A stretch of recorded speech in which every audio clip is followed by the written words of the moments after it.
All right, so we're leaving Theodore Roosevelt this morning. We arrived yesterday around noon, so we only had like half a day here. It was the last park of 20 parks that we visited on this trip, and that I think influences our opinion a little bit. I think if it had been the very first park we visited, we would have said it was very beautiful and exciting, and we saw bison, and we saw wild horses. But most of the things we saw here, we had seen other places. I would say it mostly reminds me of Badlands. In fact, there are badland formations here. It's pretty windy. There's lots of prairie dogs, just like Badlands, but it's more grassy and bushy, and there's some trees, whereas Badlands is more of a desert landscape. We stayed at Cottonwood campground. It was pretty dismal in almost every regard. Insects, scenery, landscape, space. The bathrooms were newly built and very clean and very nice. Yeah, but it's nothing to get too excited about, I would say. It was only $14, the cheapest of all the national park campgrounds that we stayed at, so I suppose there's something to be said for you get what you pay for.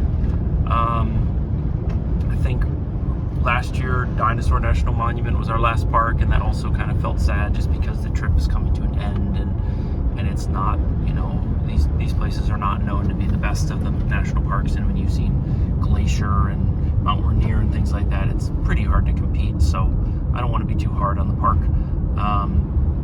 We didn't see any elk here, and we're kind of all second guessing. We thought we were supposed to see Roosevelt elk here, but we saw a couple bison, saw some mustangs, wild horses, prairie dogs, and in its own right, there are some really pretty views here. I mean, you can't take that away from the park. It is a park not quite like Badlands that you have to avoid, 10 to 4 in the afternoon, but it is a little bit more pleasant in the evenings and the mornings than it is in the heat of the day, because even though we're quite far north, it's still there's not a lot of elevation here, so it's fairly warm. So yeah, I think if you're in the area and you're already seeing Mount Rushmore and Badlands and maybe Custer, I would say check it out.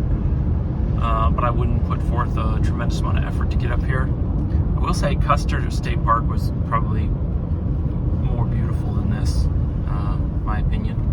Yeah, and then here's like another thing, like you're going through the national park and there's like a normal highway right here that you're going over. And not to be overly critical, but some parks, when you get in them, it's almost like being in Disney World, like you're in this whole new world that's isolated from the infrastructure and the development of mankind. And that's kind of feels primitive and special.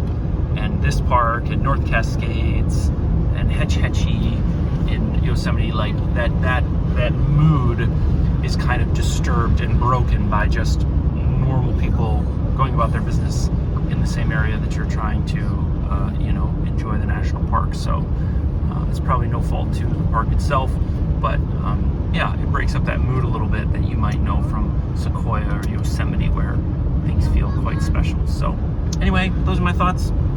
Don't take them to the bank. They're just one man's opinion, but maybe they help you plan your trip a little bit. Take care.